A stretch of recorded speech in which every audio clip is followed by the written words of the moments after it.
I want to ask you about this Border Patrol agent who was shot in New York City over the weekend. Is this the kind of incident where there may be a case where law enforcement, local law enforcement, should be coordinating with immigration authorities? Both of them had these removal orders, these final removal orders. It is now time for Congress to enact comprehensive immigration reform, the policy of the great state of New York to cooperate with ICE agents. If you're talking about waiting for comprehensive immigration reform, it doesn't happen. Is this an example where there could be that coordination? At the outset, I indicated to you that, in fact, New York State and other Democratic states cooperate with ICE when it comes to criminal convictions.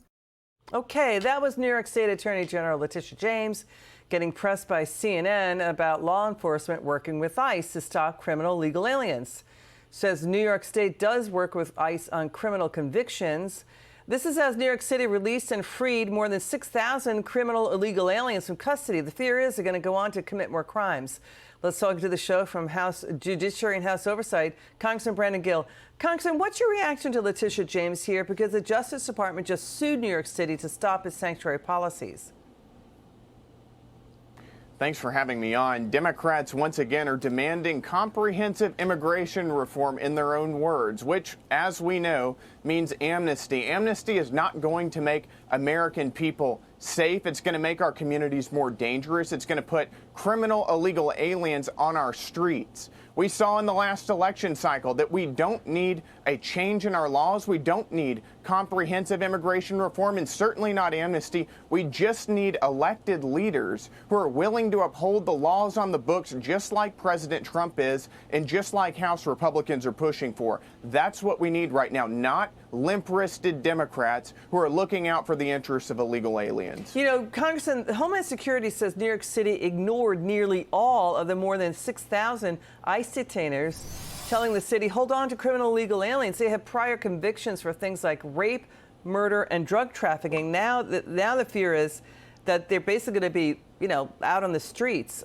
So when you see this, when you see that, and then you see the Justice Department and Pam Bondi suing New York City over sanctuary policies, New York is a sanctuary state, but it looks like the Biden and the Democrats' open borders era might be over. We got 14 cities and states now dropping their sanctuary city policies. Louisville, Kentucky just did that. That's right. The era of open borders are done now. President Trump has secured our border. We passed the One Big Beautiful bill, which builds the wall, provides funding for river barriers, increases ICE's footprint. We are going to make sure this border stays secure. But whenever you see Democrats in cities like New York who are tying the hands of local law enforcement, who are trying to uphold our laws, who are trying to keep our streets safe, it begs the question of who do elected Democrats think they serve?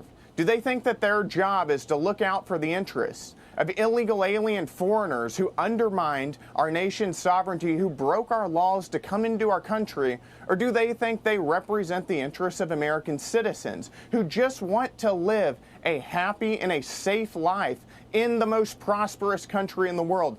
Democrats are fighting against that. They need to wake up and realize that if you're an elected official, especially, you should be looking out for American citizens, not for hostile foreigners. Congressman Brandon Gill, thanks for joining us tonight. It's great to see you again.